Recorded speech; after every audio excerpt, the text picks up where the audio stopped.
अस्सलाम वालेकुम। उम्मीद करती हूँ सब खैरियत से होंगे जी। आज का हमारा लेक्चर है यूनिट नंबर 2 की रिव्यू एक्सरसाइज का। पहला क्वेश्चन है जिसमें बच्चे हमारे पास एमसीक्यूज़ जो हैं वो गिवन है। हमने एमसीक्यू सॉल्व करने हैं जिसमें से हमें चार जो है वो हर एमसीक्यू के चार ऑप्शन होंगे जिनमें से हमें जो राइट आंसर है उसे करेक्ट चूज़ करना होगा। ठीक है, तो चलें अपना फर्स्ट जो एमसीक्यू है वो देख लेते हैं। इसमें बच्चे कह रहे हैं the standard form 5.2 multiply 10⁻⁶ is.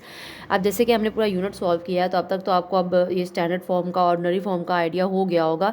चलें बाहर फिर भी अब यहाँ बच्चे हमारे पास क्वेश्चन है 5.2 मल्टीप्लाई 10⁻⁶ इज़। अब यहाँ पे चार ऑप्शन गिवन है, आपने देखना है कौन से वाले का जो इसका जो है वो आंसर कौन सा वाला करेक्ट होगा। ठीक है, अब देखिए यहाँ पे हमारे पास जो पावर है वो क्या है, पॉजिटिव है। तो एक बात तो कन्फर्म है कि हमने किस तरफ जाना है, हमने राइट साइड पे जाना है। ठीक है, तो राइट साइड पे जब हम पॉइंट को मूव करेंगे तो एक डिजिट तो ऑलरेडी गिवन है हमारे पास, और हमें कितने चाहिए कि 6 वाली कंडीशन पूरी हो जाए, 5 और चाहिए।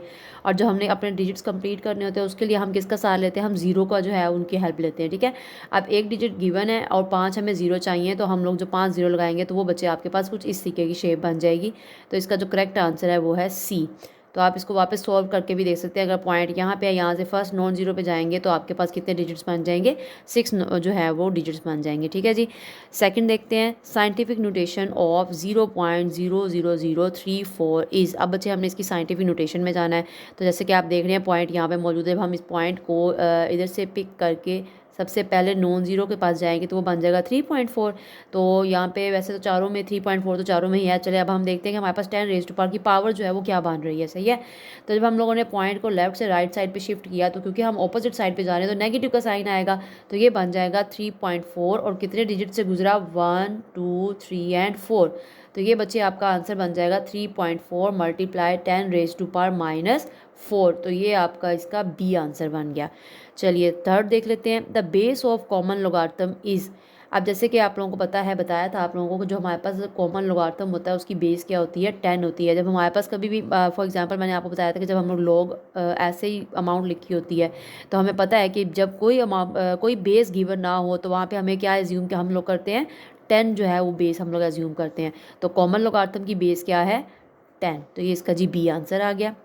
ओके, नेक्स्ट देखते हैं log बेस 2 इंटू 2⁻3। अब बच्चे इसको हमने सॉल्व करना है कि हमारे पास क्या आंसर आता है। अगर आप देखें तो ये लोगारिथमिक फॉर्म में है ना, पहले तो हम इसके ऊपर पावर प्रॉपर्टी लगाएंगे तो जो 3 है वो क्या हो जाएगा, वो स्टार्ट में आ जाएगा। तो ये आपके पास बन जाएगा log बेस 2 और ये भी 2।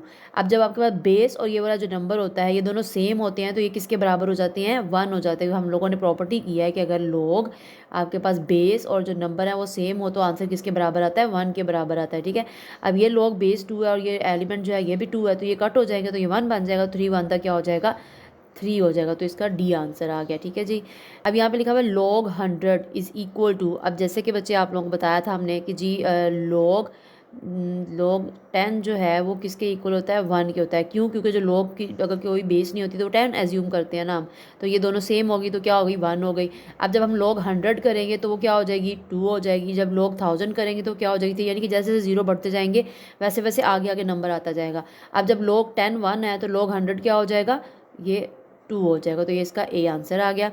ओके, नेक्स्ट देखते हैं जी, if log 2 is equal to 0.3010 then log 200 is. अब इस टाइप का हम लोग क्वेश्चन ऑलरेडी कर चुके हैं। अब वो कह रहे हैं कि आपके पास log 2 जो है वो बराबर है 0.3010 के, तो log 200 क्या होगा। अब चार उन्होंने हमें ऑप्शन दे दिए। अब जैसे कि हमें पता है कि हमारे पास जो लोगारिथम होता है बच्चे वो दो चीज़ों से मिलकर बनता है, एक होता है करैक्टरिस्टिक और एक होता है मेंटिसा। जो करैक्टरिस्टिक होता है वो फर्स्ट पार्ट होता है और जो मेंटिसा होता है वो पॉइंट के बाद वाला जो डेसिमल पार्ट होता है वो मेंटिसा होता है। ठीक है, अब जैसे कि आप देख रहे हैं कि यहाँ पे हमारे पास ना जो उन्होंने log 2, यहाँ बच्चे हमारे पास जो मेंटिसा है ना वो चेंज नहीं होगा जबकि करेक्टरिस्टिक चेंज हो जाएगा। अब उनके आंसर के मुताबिक यहाँ पे 0 लिखा हुआ है। अब 0 क्यों लिखा हुआ है, क्योंकि यहाँ पे 2 है। हमें पता है कि जब पॉइंट कहीं पे भी नहीं होता तो लास्ट में तो होता ही है। तो अब समझे पॉइंट जो है वो 2 के इस साइड पे है। अब पॉइंट यहाँ से मूव होकर और कहाँ जाएगा, वो पहले ही सबसे पहले नॉन जीरो की तरफ है। ठीक है, सबसे पहला जो लेफ्ट साइड पे नॉन जीरो एलिमेंट है वो पॉइंट तो उसी के बाद है, तो इसलिए यहाँ करेक्टरिस्टिक क्या है, 0 है। तो अब हमने बताना है, तो अगर ये 2 का अगर ये आंसर बनता है तो 200 का क्या बनता है।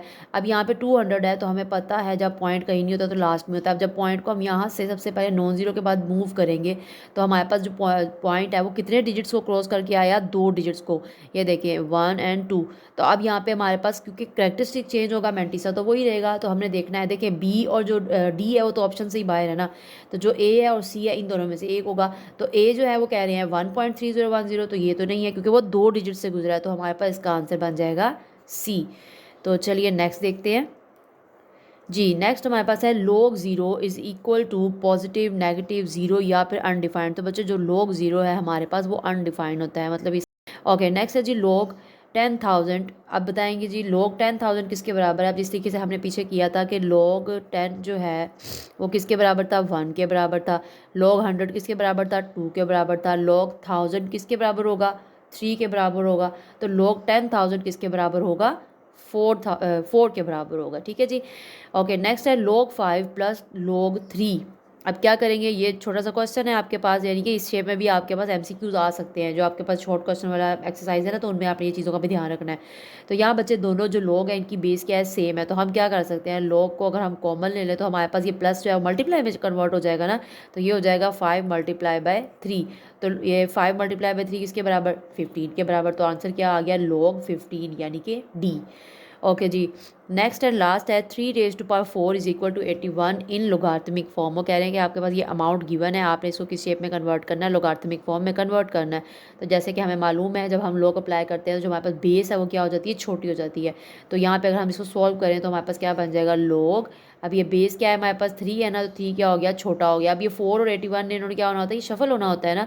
4 ने 81 की जगह पे जाना है और 81 ने 4 वाली जगह पे आना है। तो ये बच्चे यहाँ पे आ जाएगा 81 इज इक्वल टू 4। तो यहाँ पे आपके पास जो सी है वो इसका आंसर है। तो आई होप आपको इन एमसीक्यूज़ की समझ आ गई होगी। ओके जी, थैंक यू, अल्लाह हाफिज़।